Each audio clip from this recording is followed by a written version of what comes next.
మీ అందరి మధ్యలో ఖండించాలనుకుంటున్నాం. అదేంటంటే మొన్న ఏఐ అని చెప్పేసి ఆర్టిఫిషియల్ ఇంటెలిజెంట్, ఇప్పుడు మన పిల్లలందరూ కూడా వాటికి అంటే నెక్స్ట్ మొత్తం జనరేషన్ అంతా కూడా ఫోన్స్లో టెక్నాలజీ అంతా మారిపోతుంది.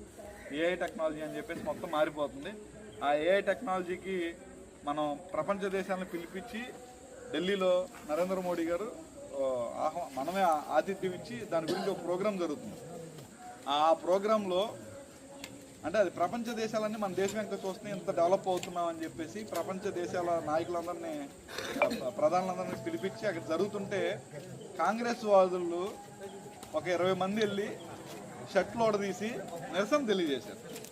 దీన్ని చాలా సిగ్గుచేయటం. ఎందుకంటే ప్రపంచ దేశాల ముందు మన దేశాన్ని అవమానపరచడం. రాజకీయాలు ఏమైనా ఉంటే మనలో చూసుకోవాలి. రాజకీయాల గురించి అన్న నరేంద్ర మోడీ గారిని ప్రజాస్వామ్యం విమర్శించవచ్చు, ప్రధాని ఎవరైనా విమర్శించవచ్చు, ముఖ్యమంత్రిని విమర్శించవచ్చు, ప్రతిపక్షాలు ఉన్నది ప్రజలతో గొంతు విప్పడం కోసం. కానీ ప్రపంచ దేశాలన్నీ కూడా మనం ఆతిథ్యం ఇచ్చి మనం అని చెప్పేసి ఒక సమ్మిట్ నిర్వహించుకుంటుంటే అక్కడికి వచ్చి అంటే ఒక చిన్నపిల్లలతో రాహుల్ గాంధీ గారికి 50 సంవత్సరాలు దాటినాయి కానీ ఇంకా చిన్నపిల్లల మనస్తత్వం పోలేదు.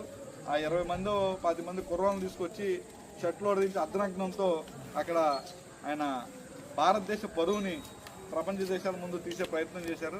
దాన్ని మేమందరం కూడా మీ గ్రామం తరఫు నుంచి కూడా ఖండిస్తున్నాం. అలాంటి వాటిని మనం ఎవరు కూడా హర్షించకూడదు. ఎందుకంటే మనం ప్రపంచ దేశాల ముందు గొప్పగా ఎదుగుతున్నాం.